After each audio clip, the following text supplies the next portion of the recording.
Quelle est la cote de crédit minimale pour acheter une maison? La réponse rapide, c'est 620, mais j'ai parlé à des courtiers hypothécaires et j'ai quelques nuances à apporter. D'abord, le minimum, c'est 620 si c'est un prêt assuré avec la CHL. Donc, si vous avez mis moins de 20 de mise de fonds, 5 10 de mise de fonds, ce qui voudrait dire que vous êtes propriétaire occupant. Et là, encore une fois, une nuance. Pour le prêteur A, la cote de crédit doit normalement être plus haute que 680 si c'est un prêt conventionnel. Donc, si vous avez mis 20 ou plus, donc le prêt est non assuré. Qu'est-ce que c'est un prêteur A? Ben, c'est les prêteurs hypothécaires traditionnels qui s'adressent aux clients ayant une bonne cote de crédit.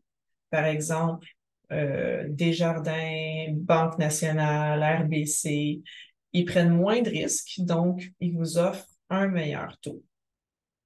Maintenant, qu'est-ce que c'est un prêteur B ou on dit aussi un prêteur alternatif? Ben, un prêteur B, eux, ils abaissent leur barrière d'entrée pour répondre aux clients avec des cotes de crédit qui sont moins parfaites, des revenus fluctuants. Ils sont beaucoup plus flexibles, donc ils prennent un petit peu plus de risques, donc leur taux d'intérêt est un peu plus élevé. Ils vont accepter que les gens aient des cotes de crédit aussi basses que 500, mais la mise de fonds doit être plus haute. Donc, vous devez mettre une mise de fonds qui varie entre 20 et 35 plus même si vous l'avez. Et puis, parmi les prêteurs alternatifs qui peuvent vous prêter, j'en ai lu qu'il y en avait quatre plus grands au Canada, mais entre autres la First National et puis Merix.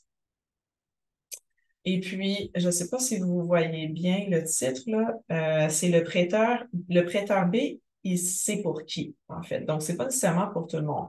C'est pour les emprunteurs qui ont une cote de crédit plus basse puis qui ont été refusés chez les banques traditionnelles. Donc, un courtier hypothécaire va toujours essayer de vous qualifier d'abord chez un prêteur traditionnel pour avoir le meilleur taux possible.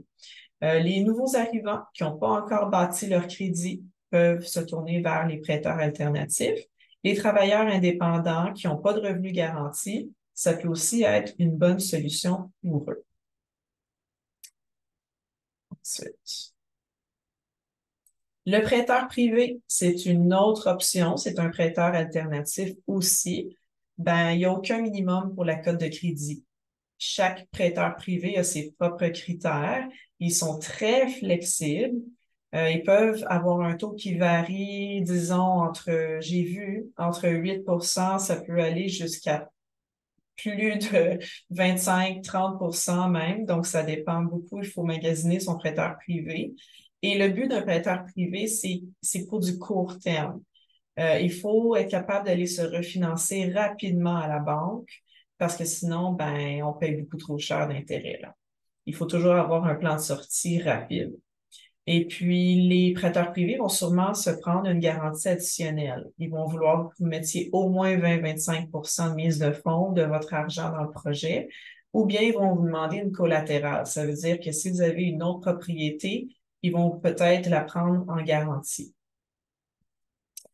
L'important à savoir, c'est ce que les courtiers hypothécaires m'ont dit, c'est que c'est du cas par cas. Tout dépend de votre mise de fonds, de votre histoire personnelle. Donc, ça serait vraiment à discuter avec un courtier. Moi, je ne suis pas courtier hypothécaire. Par contre, je connais d'excellents courtiers qui sont très, très, très compétents, très honnêtes et qui sont aussi disponibles. Donc, si vous aimeriez avoir des références, écrivez-moi, mon email est dans la description, ça va me faire plaisir de vous référer. Alors voilà, je vous remercie d'avoir écouté. Si vous avez apprécié le contenu, vous pourriez vous inscrire à ma chaîne YouTube et à la prochaine.